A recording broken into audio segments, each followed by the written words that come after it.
What is Lewandowski doing running around acting like he is the Karl Rove, Bush's brain to Trump?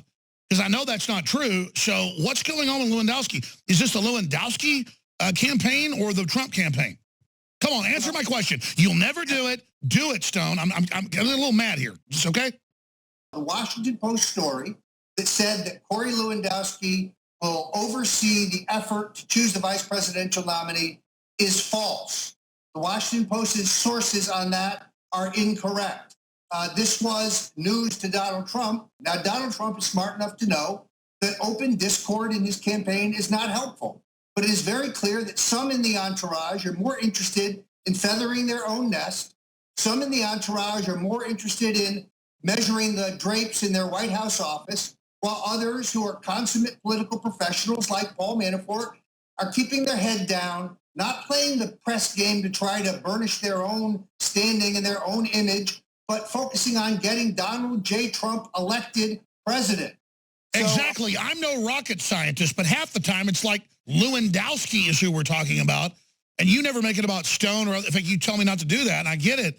But, I mean, they just make it about Lewandowski. This guy is like a prancing junior high quarterback that thinks he's, Errol Flynn, and he's never even bagged a check yet. Well, and very sadly, he has no record of ever electing anyone. I mean, his only real campaign is the re-election campaign of U.S. Senator Bob Smith, who was ignominiously defeated in the Republican primary. Historical footnote, the only Republican U.S. Senator defeated for renomination in the last 30 years. That's his some political experience. Now, we have also the debacle in Louisiana, the debacle in Colorado, debacle in North Dakota, debacle in Arizona. That is the legacy of his leadership. Fortunately, the Trump campaign has turned a corner. That is all behind us, with smashing victories in New York, in Indiana, and coming in Nebraska, and coming in California. So Lewandowski is a footnote. He has aggrandized his role. He is not. But other insiders I talk to say it's dividing the campaign and causing incredible interdivisional fights with old hands, with Reagan and everybody that don't infight, and that they just kind of ignore, the bald-headed, lobotomized stepchild stumbling around drooling.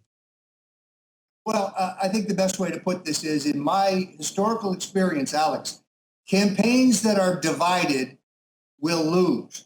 Hillary Clinton's campaign against Barack Obama was plagued with infighting. Mark Penn versus Mandy Grunwald and others. And it destroyed that campaign. Any campaign must be run by one person. Now, the person who's running this campaign is Donald Trump. He has his vision, he has his agenda, and he has his way of doing this. These leaks saying, I'm in charge of this, I'm in charge of that, I have more power than this one or more, that only disturbs the candidate and hurts the campaign. I truthfully hope it will stop. Paul Manafort is not going to play that game. He's dedicated to the election, the nomination election of Donald Trump. These kind of planted stories in the Post, which are inaccurate, because Donald Trump is all Vanity Fair, grand falloon, arrogant power trips about Lord Lewandowski.